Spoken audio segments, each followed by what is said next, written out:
has had a lot of car thefts happen to him, and he's really angry. He's decided to take his revenge on the next person who tries to steal his car. We will recap the story of the movie 4x4. Ciro saw a car that didn't have an alarm while walking down a quiet street. This is why the car is an easy target in that neighborhood. Crime has become such a serious problem there, and residents have had to take additional measures to protect themselves. The place has a lot of security cameras scattered around it. But that wasn't enough to scare Ciro. After breaking into the vehicle, the offender removed the stereo and stored the item in a backpack. He then finds sunglasses and decides to keep them. Before leaving, Ciro left a gift for the millionaire who owns the car. After wetting the rear seats in the worst possible way, man hides to avoid being spotted by passers-by.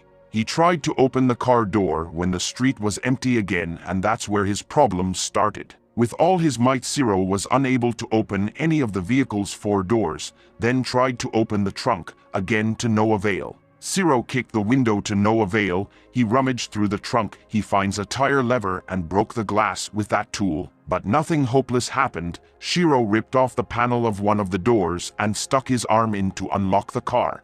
But all the thief managed to do was scratch his arm deeply. He then tries to destroy the carpet to find a way out, but soon finds there is no escape. As a last-ditch attempt, he decided to grab the gun in his backpack and shoot through the windshield. What he doesn't know is that the bullet will come back and hit him in the leg. Ciro was stunned by the gunshot. The wound left him speechless. He realized what had just happened after a few seconds. The criminal took off his shirt and used it to stop the bleeding. Despite the attack, the glass remains intact. A woman passes by a car. Ciro tries to get her attention. He looks and bangs on the window as she puts on her lipstick before walking away. Evidently, it is impossible for an outsider to hear or see what is going inside that car. Ciro begins to scream desperately and honks the horn, but nothing seems to help. At this point, the criminal is unaware of the identity of the person who imprisoned him in that case. All he knows is that he is in grave danger because the assailant did a thorough job of preventing the invader from finding a way to escape.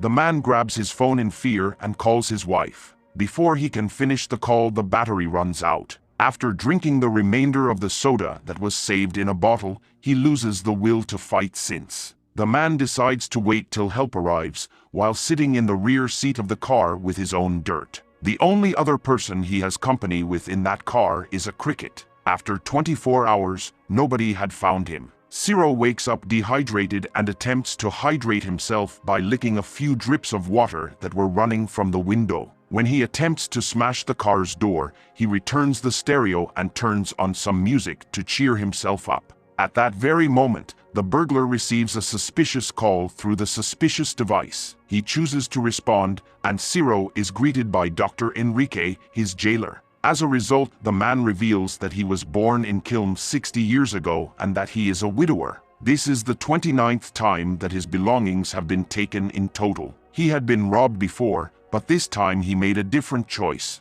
When someone gets inside the car, the doctor put an alarm connected to his cell phone. He successfully locks the doors with his phone. By doing this, it becomes difficult for the individual to access the car from the inside. Instead, Ciro must use Enrique's key to unlock the door.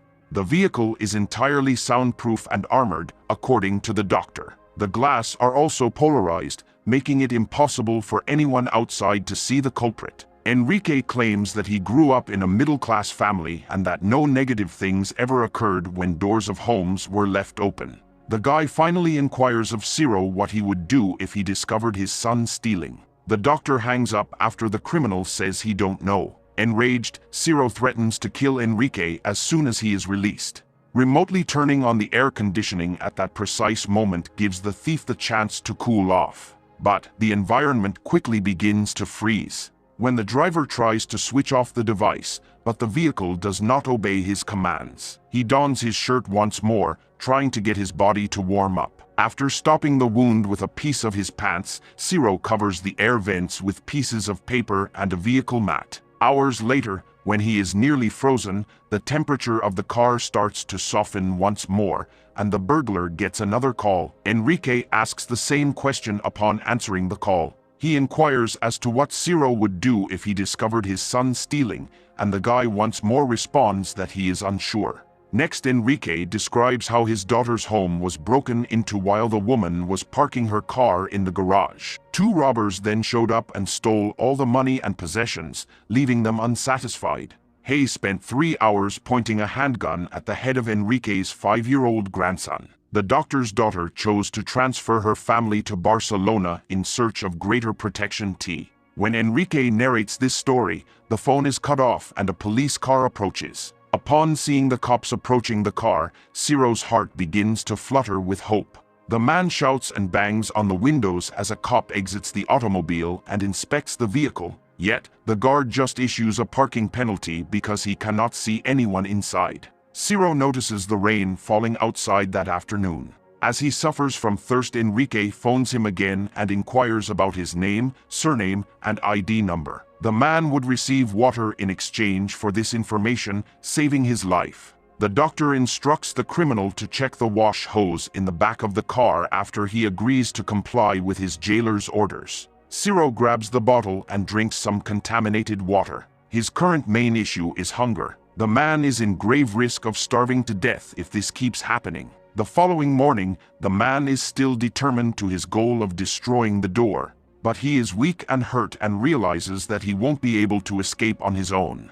He admits to Enrique that he had a fever as a result of accidentally shooting his leg with a rifle. The doctor asks about the state of the wound and turns on the heater while talking about his day. Enrique claims that when he went to collect his checkup results that morning, he learned that his cancer had spread throughout his body.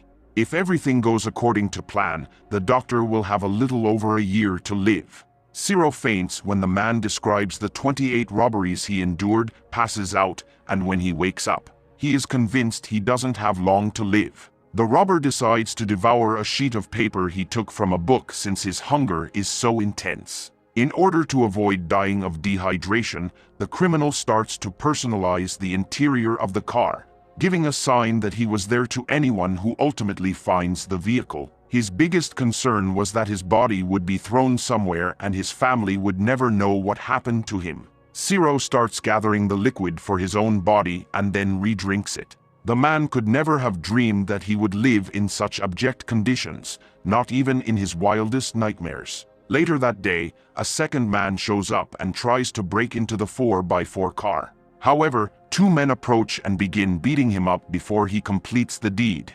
The criminal, who hasn't even finished the robbery, is beaten up by neighboring bystanders. He is taken to the police station as soon as the police show up. He considers eating the insect that has been keeping him company for the past 2 days since he is so hungry at night. After all the insect is in his precarious a situation as he is, he decides to let him live. He is awakened many hours later by a new call from Enrique. He tells him he has a candy stashed in the rear of the brake and that he is in a good mood. He runs to the candy right away and eats it quickly. Before the doctor hangs up the phone, the thief begs for more water and a cigarette.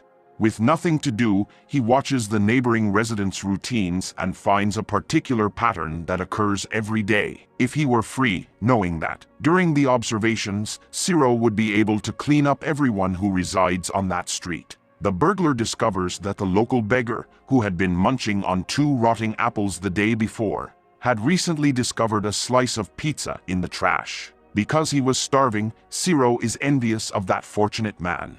Later, the burglar keeps working on his strategy to open the automobile door and succeeds in his mission. Ciro yells with all of his strength, but to no avail because the hole he manages to make with the tool he found in the trunk is too small. It's practically hard for anyone to hear him. Enrique shows up with information regarding Irina and Lionel, wife and son of Ciro.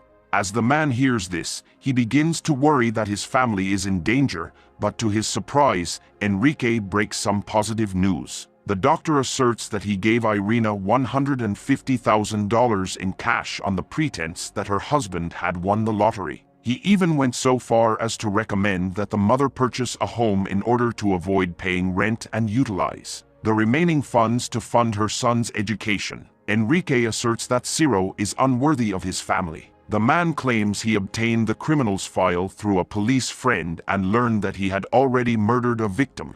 Ciro tries to excuse himself by saying that he was only acting in self-defense during a robbery. The proprietor of the tire shop brandished a knife to stab him, and Ciro shot him. Finally, he asserts that years of his life spent in prison have served as payment for his error. Enrique says that Ciro was the chosen one and is now sentenced to a new punishment. The man is unable to sleep that night since he knows he will be a prisoner for a very long period. He then makes the decision to assist his cricket friend in obtaining his freedom and wishes him luck. Afterwards, Ciro starts the car by accident while touching the ignition button. He fastens his seatbelt, reverses, and intentionally causes an accident. The robber successfully breaks the window glass in this manner, allowing him to escape. He laboriously makes his way through the town until he finds the closest convenience shop. He hastily takes a bottle of water out of the freezer. He then grabs 2 hamburgers and starts eating. The security guard now approaches the offender and tells him to leave. Afterward, he pulls a gun and shoots the man once in the chest. The thief wakes up at that point and finds it was all a dream. Drained from pain and hopeless about getting out of that cage, he prepares to kill himself as he points the gun at his chin. He is, however, cut off by a call. He begs Enrique to let him see his son once more, but the doctor refuses. The thief then makes a suicide threat, but both his weapon and his plotter fails. The headlights of the automobile turn on a few seconds after Enrique commands him to look forward, revealing the kidnapper's real face. To minimize the odor inside, the doctor enters into the automobile and sprays flavoring inside. To help Ciro unwind, Enrique grabs the gun, smokes a cigarette, and places it in his mouth. The man cries in anguish as the doctor extracts the bullet from his leg. As the man answers a patient's call, Ciro takes the gun and shoots the doctor before escaping. The insane man didn't sustain any serious injuries, though. As a result, Enrique is still alive and pursues the culprit. But before he was apprehended once more, a policewoman who was doing the local patrol appears, and Enrique is caught. He tries to justify the act by saying that he is punishing the car burglar while still maintaining that he is aiding the police in performing their duty. But the police demands that the doctor release the man and points a revolver at him. The situation is still the same 2 hours later. Enrique tells Ciro he only wants one thing, the administration of justice, and refuses to let him go. The man takes advantage of the presence of journalists and onlookers on duty to take advantage of the situation. He states that it is up to the audience to determine whether the doctor should execute the criminal or release him, after asking them what they think should be done with him. When the police notice that people are in favor of the doctor, they decide to contact Amadio to get involved in the situation.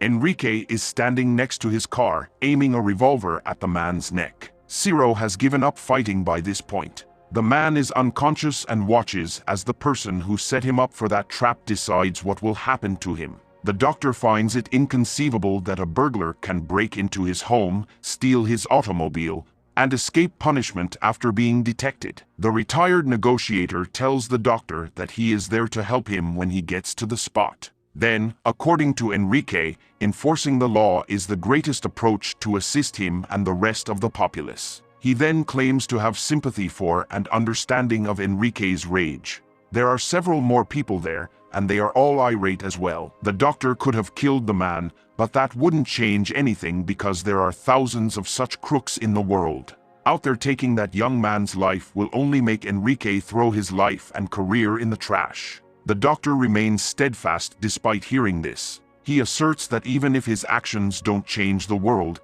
at least he is making an effort because, otherwise, leaving the country would be the only option, like his daughter did. Then, according to Amadio, Enrique has already fulfilled his obligation because it appears Ciro has taken the lesson to heart. He begs the man to let the criminal go, but the doctor instead turns back to the nearby onlookers. Who has been robbed there, he inquires. Despite the fact that their homes currently have sophisticated security systems and bars on the windows, the majority of people raise their hands to get Enrique's attention. After disposing of all the weapons and with the doctor's okay, the police negotiator offers him some water. A policewoman approaches him and hands him a bottle and she leaves. Enrique leans down and gives the policewoman's hand a kiss on the back. The man takes a sip before passing the bottle to Ciro, who is at that point severely dehydrated. Amadio comes up and requests once more that Enrique free the man. He says that his wife has passed away and they have not had any children. Therefore Amadio lives alone as he has no relatives and few friends. Currently, he can only get by on his meager retiree salary. The negotiator says all of this to demonstrate that he has nothing to lose and says that when everything is said and done, he wants to invite Enrique over to his place for a beer. At that time, the doctor thinks of his daughter and understands that she does not deserve to be remembered as the daughter of the doctor who took the life of a robber. The man decides to release Ciro and then gets into his car because this was not the memory he wanted to leave behind before he departed. The culprit is then taken into custody by the police and handcuffs. The folks in the area find it hard to comprehend that the doctor let go of that man after holding him for 5 hours. While the cops attempt to apprehend Enrique, Ciro is placed inside the vehicle. Then Amadio only sees the doctor's arm placing a countdown clock on the roof of the car. He swiftly discerns that it is a bomb and requests that the officers back away. Enrique is burned alive once the car explodes. Everyone is baffled by how that unusual case turned out, but Ciro exhales a sigh of relief knowing that he survived the most terrifying heist of his life. So how would you rate this film? If you have any comments, please post them below. If you like the video, be sure to like it and subscribe for